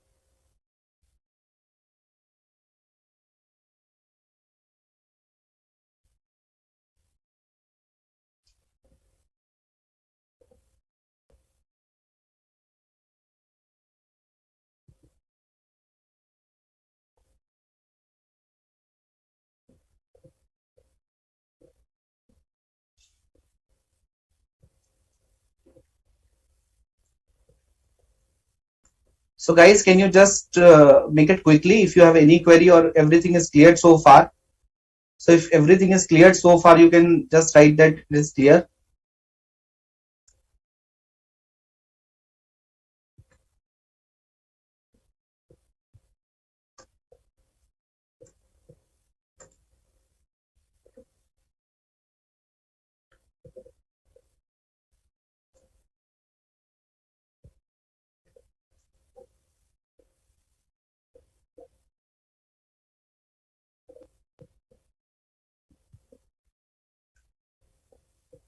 Sheena is asking dividend which relates to interim period or previous period. Sheena, so for the interim period for which you are preparing the financial statement, for example, you are preparing a financial statement for half year ending September 30, 2021. So in this half year, any dividend which is declared and paid, or any dividend which is only declared, or any dividend which is only paid. So whatever transactions or announcements which have been happened in this half year is in this interim period is required to be disclosed in the notes to accounts, right? Is that clear?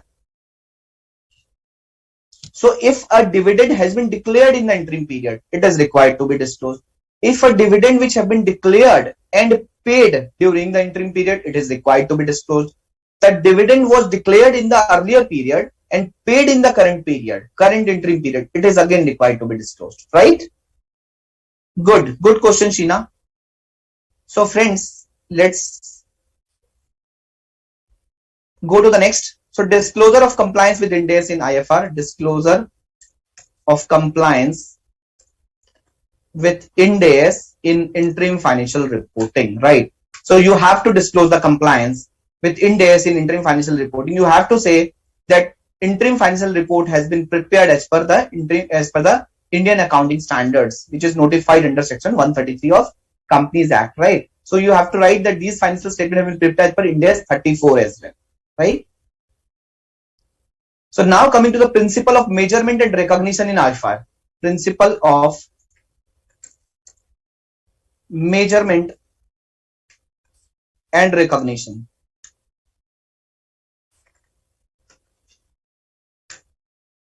Principle of measurement and recognition in IFR. The first one is, sir, you have talked about significant event and transaction. So if it is material, it is required to be disclosed, right? So now the question comes, for example, Reliance has a quarterly profit of, let's say, 10,000 crores and the annual profit is 40,000 crores. So for example, out of, let's say, they have a transaction of 100 crores in a quarter, right? And which was a let's say incorrect transaction, 100 crore rupees. So when I compare 100 crore with 10,000 crores, right? So probably it become material. But when I compare 100 crore with 10,000 crores, for example, when I compare 100 crore with 10,000 crore, it comes out at let's say 0.1%, right? Or 0.1%. But when I compare 100 crore with 40,000 crore, which is a profit for the complete year, so it comes out at 0.025%, right? So probably if I compare a transaction during the interim period with for example, a profitability or whatever. Okay, just to finalize whether it is material or not. So if I compare according to the interim period, probably I found it material. But if I compare the transaction with a annual period impact with an annual period transaction, probably I will not found it as a material. Now the question arises, sir, if you are preparing an interim financial statement, whether materiality needs to be taken from the interim period standpoint of view or a full period standpoint of view, whether for this 100 crore transaction, considering it is material or not, whether you will consider 100 with the comparison with 10,000 crore profit or 40,000 crore profit. Standard says that the materiality needs to be seen from the quarter, from the interim period perspective, interim period standpoint of view. Okay, so that you will be able to understand whether this transaction is material or not material. Clear? I hope it is clear to everyone. Yeah,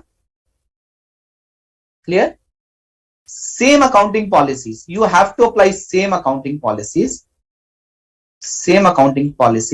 Okay, as annual, except there is a change after annual financial statement. Same accounting policies as annual, except there is a change after annual financial statement, right? For example,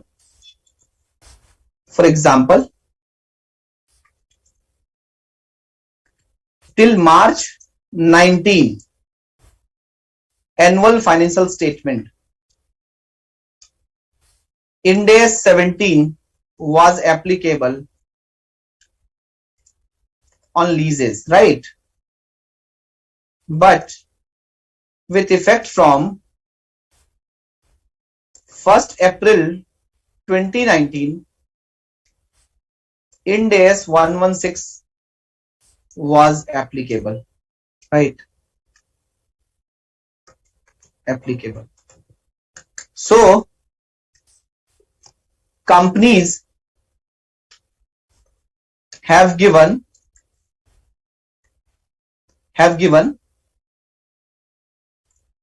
lease accounting policy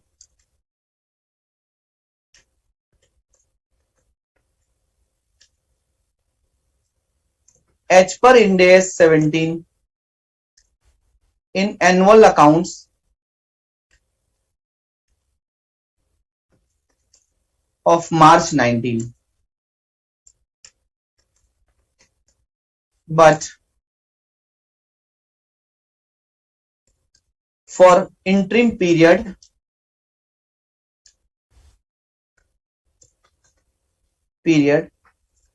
for June 19, they have applied Ind AS 116, right?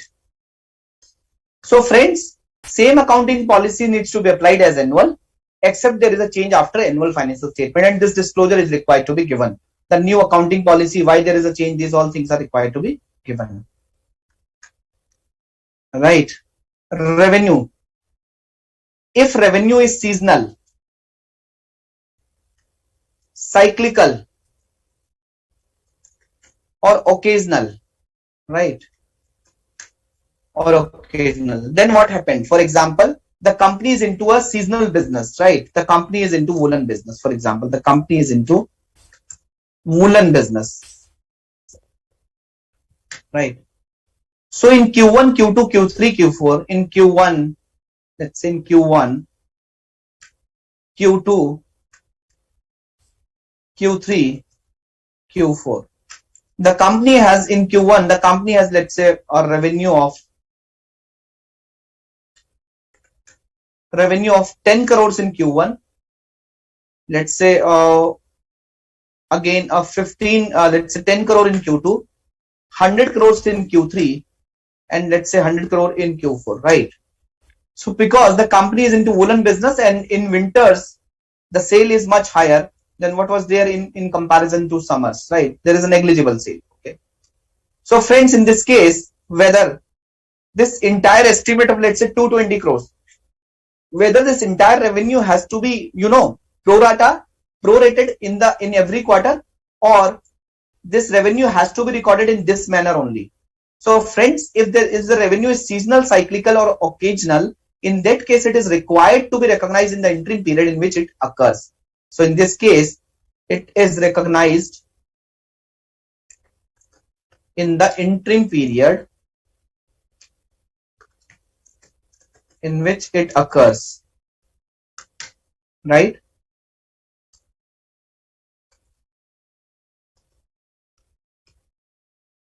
Clear? I hope it is clear to everyone, friends.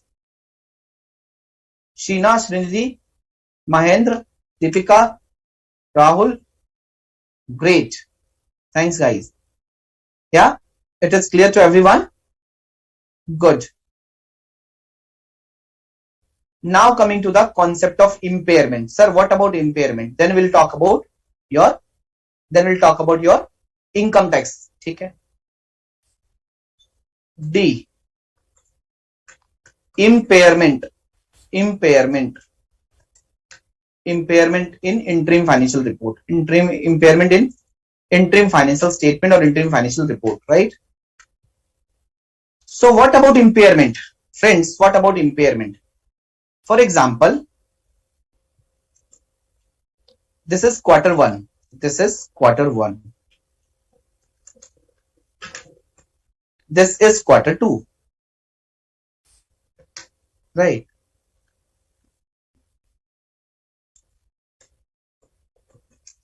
Goodwill. The company has a goodwill in quarter 1 of 100 rupees, right? And this was impaired. So let's say quarter 3, write down quarter 3 also. So impaired, and these are the notes, remarks or notes. The goodwill is impaired in Q2 due to the losses incurred in the subsidiary. Okay. But in Q3, the subsidiary, but in Q3, it got picked up and subsidiary got huge orders in Q3. Friends, tell me in this case, whether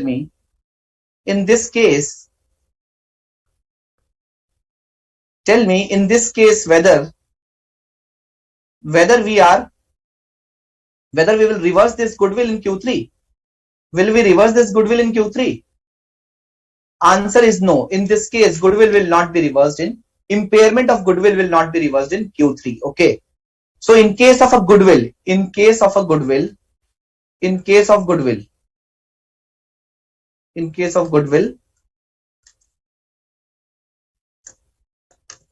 impairment recognized in an interim period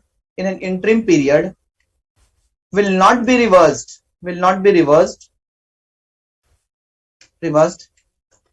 in the subsequent interim period, even of the same year. Okay. So in the year goodwill has been impaired, and in the year, if the company would have not prepared the interim financial statement, probably the company would not have impaired the goodwill. Why? Because in Q1 everything was great. In Q2 the impairment happened. In Q3 the situation become again favorable, right? So end of the year, what was the opening situation? It was the closing situation. But standard says that impairment once recognized on goodwill, impairment once booked on goodwill, it will never be reversed, right? So what about other assets? For example, PPE. The balance of PPE was 100. It becomes 80 in Q2. So 20 rupees, 20 impairment has been charged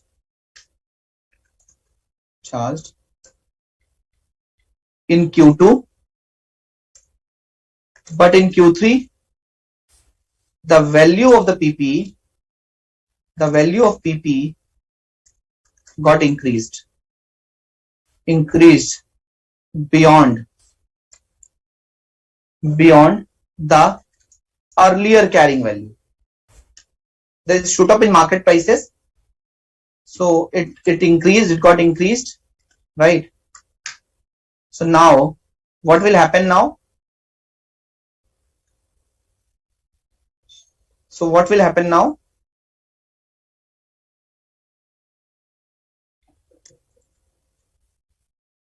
In this case, this impairment will be reversed, and now again it will become 100, right? So again it will become 100. So what about other than goodwill? So other than goodwill, so assets other than goodwill, right? Items other than goodwill.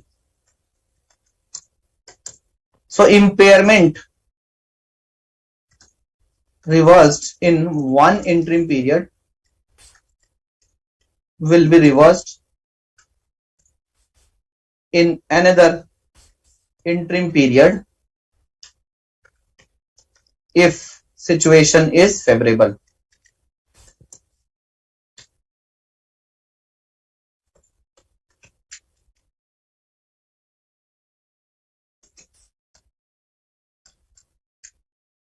I hope it is clear to everyone. So these impairment concepts are as per Ind AS 36, Ind AS 38, right? I hope it is clear to everyone, friends. Is it clear? Great. Now let's talk about your dividend thing, right? Tax thing. Now let's talk about calculation of taxes. So one of the participants was asking about, sir, what about tax, right? So let's talk about taxes now, okay? Talk about taxes now. So income tax calculation.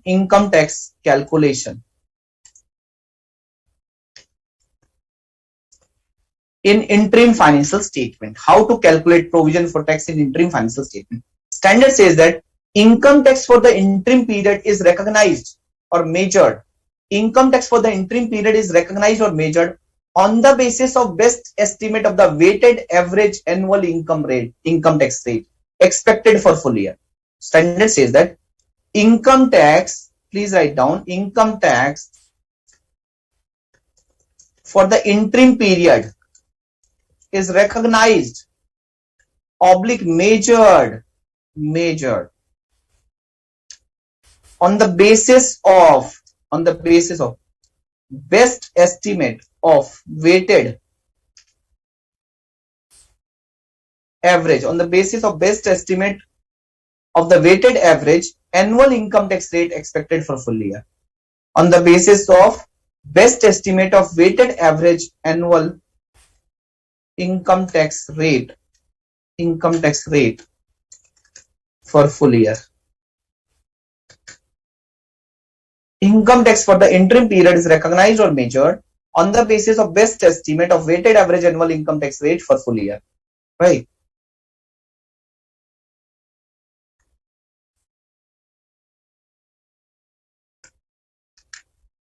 Clear? Is it clear? So now let's discuss this aspect with the help of a case study. So it means, for example, in the current period, we have a profit of 100 rupees. So whether I need to earn, the tax rate is 30%. So whether I need to calculate 30% on 100, or I need to look at the total tax expense divided by total income, right? So I need to look at what would be my total tax expense in the full year and what would be my total profit before tax in the full year, right? Whatever percentage comes, I will apply that percentage in the interim period. Okay, clear? So let's discuss this example, discuss this calculation with the help of this institute, this case studies from institute study material, right? Company A has reported rupees 60,000 as a pre-tax profit in the first quarter and expects a loss of 15,000 each in subsequent quarter, right? So first of all, what is the expected income? What is the expected income?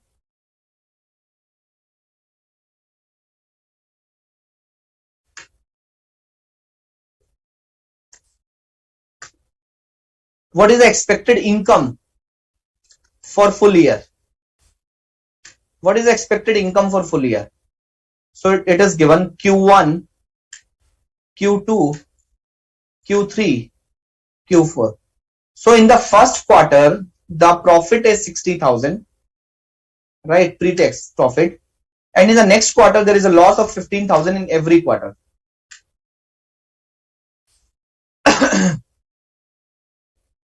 Right? So there is a loss. So for full year, what is my profit in full year? My full year profit is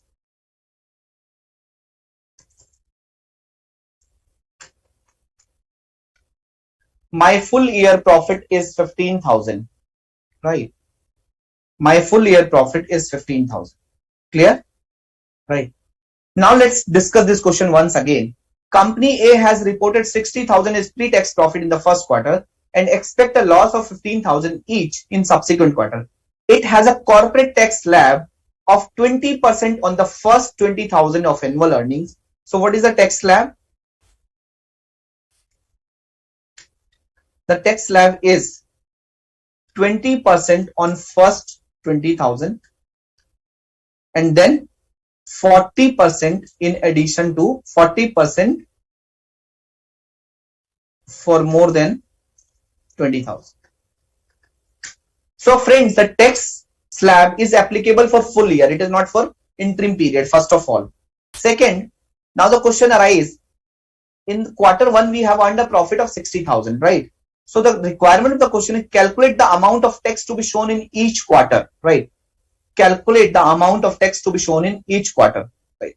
So first of all, whether I need to apply this slab for first quarter profit, the first quarter profit is 60,000 and in the next quarter it is losses, right?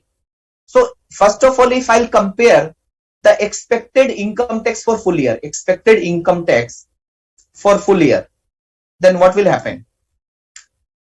My full year profit is 15,000 and up to 20,000. What is my tax slab? My tax slab here is 20% on first 20,000. So in this case, I have to apply 15,000 multiplied by 20%, right? 3,000 is your tax, right? For full year. Am I right? So on first 20,000 it is 20%. So on 15,000 it will be 15,000 multiplied by 20%. So what is my average rate? What is my weighted average rate? What is my weighted average rate of income tax as per full year, as per the best estimate of the full year? My weighted average rate on the basis of best estimate for the full year would be 20%, right? What happens if I would apply this entire tax slab to the first quarter profit? In that case, it will become on the first 20,000, my tax will be 4,000, 20,000 multiplied by 20%, plus on the next 40,000, 40%, 40,000 multiplied by 40%, 16,000. So on 60,000, my tax impact would be 20,000. And you can see overall in the complete full year, it is only 3,000. So that is not right. Okay. So that is why Ind AS 34 says that in case of income tax, the income tax has to be calculated for interim period. Income tax has to be calculated on the basis of weighted average annual income tax rate for full year, right? And full year could be the estimate, best estimate. So in this case, how we will show this quarterly average tax, right? So let's show the calculation of quarterly average tax. This is the requirement of question. Calculate the amount of tax to be shown in each quarter. So amount of tax in each quarter will be as follows, right? First of all, write down all the quarters here and write down income here. Okay, let's say this is my income in the quarter, right? This is my average tax rate for the year.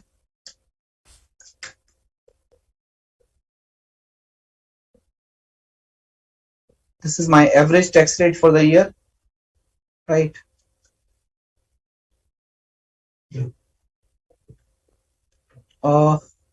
This is my tax, quarterly tax, right? So what is my average tax rate for the year? It is 20% every quarter. Yes, it is yearly 20%. So I have to apply this 20% on every quarter profit. So on the first quarter, it will become 12,000. In the next quarter, there is a reversal in the current tax expense. There is a reversal in the third quarter. There is a reversal in the fourth quarter. There is a reversal. So for full year, the income is 15,000, and for full year, the tax is 3,000, which is right. Clear? You can see this comes out at 3,000.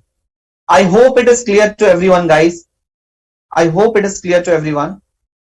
Please let me know if you have any issue. Please let me know if you want any further clarity. Please let me know.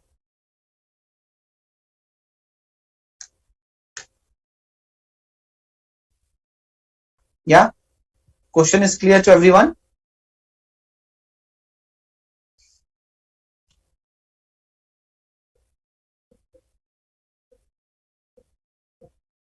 Is it clear? Yes, expected income. Yeah, Sheena is asking to please show the previous page once again. Yeah, guys, I'm just taking a pause. Please let me know if you want anything or you want me to explain anything further.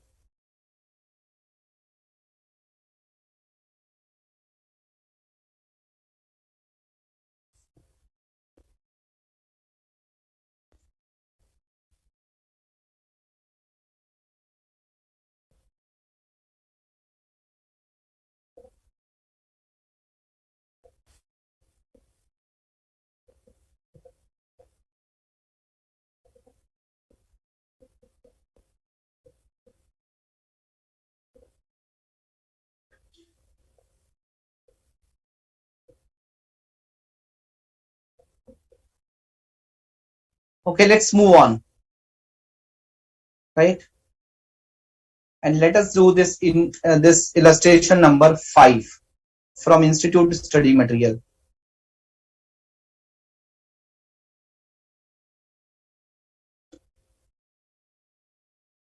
Right? ABC Limited manufacture automobile parts. ABC Limited has shown a net profit of 20 lakhs for the third quarter of 2001, right? So it is an automobile parts company, and it has shown a net profit of 20 lakhs for the third quarter of 2001, right? Following adjustments are made while computing the net profit. They have done some adjustments. Bad debt of rupees 1 lakh incurred during the quarter. 50% of the bad debts have been deferred to the next quarter. Is it right? Friends, is it right? So there was a bad debt of 1 lakh which was happened during the quarter. So it was an event for that particular quarter. But the company has booked 50% bad debt in the current quarter, and they have deferred 50% of bad debt to be booked in the next quarter. Is it right? This is not right. This is not right. Okay. So they have to record the bad debt, complete bad debt, in the quarter or in the interim period in which it was occurred, right? So it is not right. Let's go to the next adjustment. Additional depreciation of 4,50,000 resulting from the change in the method of depreciation. And they have also done an adjustment in the net profit. What they did, they have booked an additional depreciation of 4,50,000. Why? Because of a change in the method of depreciation, which is right. If we are changing a method of depreciation, if we are changing an estimate, so whatever will be the change in estimate, it has to be recorded in the period in which this estimate have been changed. So it is right. So this one was not right, but this is right. Exceptional loss of 28,000 incurred during the third quarter. There is exceptional loss. 50% of exceptional loss have been deferred to the next quarter.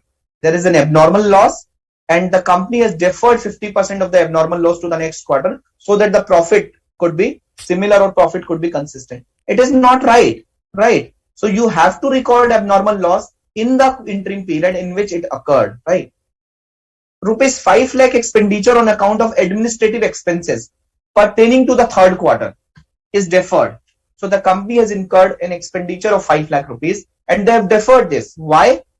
On the argument that the fourth quarter will have more sales. So this is a very silly argument. So company is saying, since we have incurred an expenditure today, so this is 5 lakh rupees. So we are deferring it to the next quarter because in the next quarter there will be more sales, right? So this is not a logical argument, and the company is saying the expenditure should be uniform throughout all the quarters. So this is not a logical argument, right? And this expense has to be incurred in the quarter.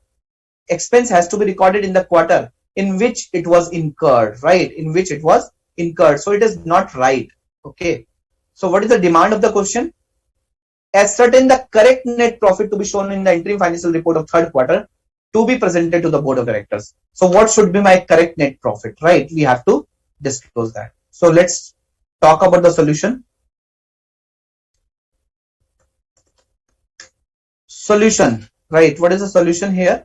So first of all, what is the net profit? Net profit as per the question. My net profit is how much? My net profit is 20 lakhs, right? It is 20 lakhs. 20, 1, 2, 3, 4, 5. It is 20 lakhs. Right? Now we have to make some adjustments to arrive at the correct net profit. What could be the adjustment? The first adjustment is adjustment for bad debt, right? Adjustment for bad debt. Bad debt. So the 50% of the bad debt was deferred to the next quarter. There was a 1 lakh rupees of bad debt, 50% deferred to next quarter. So we have to remove, we have to decrease this 50,000 here. So we have to, that bad debt which was deferred, we have to decrease this from the third quarter earning only, from the third quarter profit only. So for this adjustment is required, right? The second one is, the second adjustment is for additional depreciation. Additional depreciation. So they have changed the estimate and taken the impact. So it was right. No adjustment is required. No adjustment is required. Right. Third one. There was an exceptional loss in the quarter, right? So they have an exceptional loss of how much? They have an exceptional loss of 28,000 and they have deferred 50% in the next quarter. So exceptional loss. They have deferred an exceptional loss of 14,000 in the next quarter, right? So adjustment is required. So we have to reduce the profit for 14,000 in the current quarter, right? There was some admin expenses. It was incurred in the third quarter, but they have deferred to the next quarter, considering that in the next quarter there will be more sales. So this is not right, right? So here again adjustment will be required and 5 lakhs should be reduced from this profit, right? So friends, the total adjustment would be how much? These three transactions and your corrected net profit, correct net profit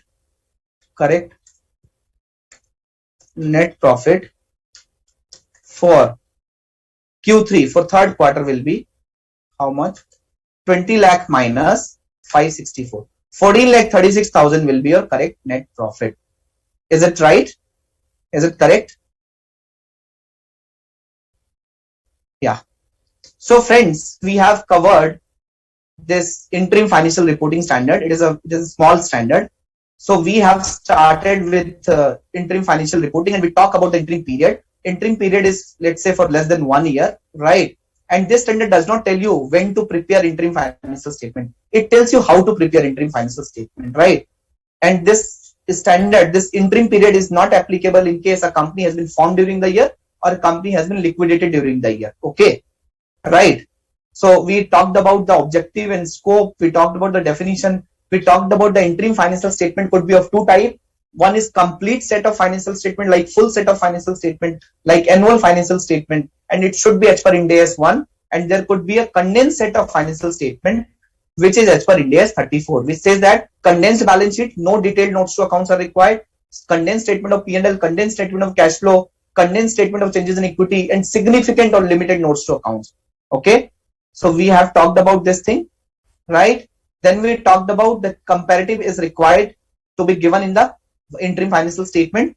Periods we have covered, and I have shown you 3 months ended, half year ended, 9 months ended. I have told you June, September, December, everything, right?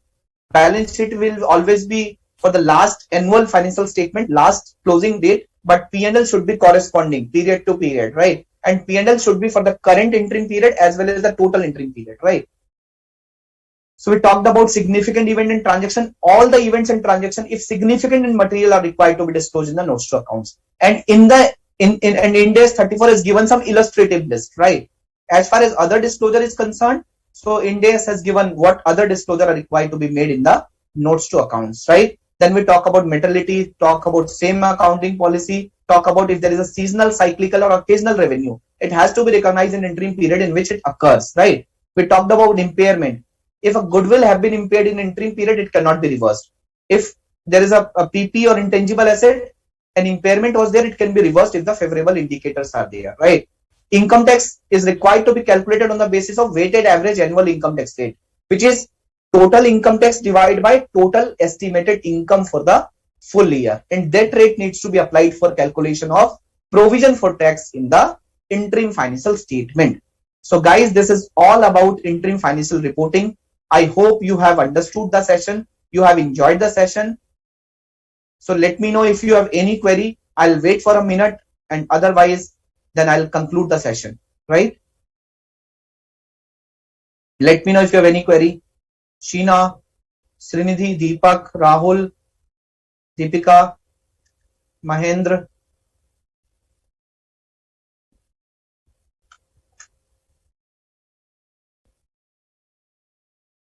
Yeah, so good guys. I think you guys have understood this session very well. Thank you so much for your patience listening. Those who have not attended this session on a real time basis, they can watch the session through YouTube. And thank you very much. Stay safe, healthy, and happy. Thank you so much, guys. Take care. Bye bye.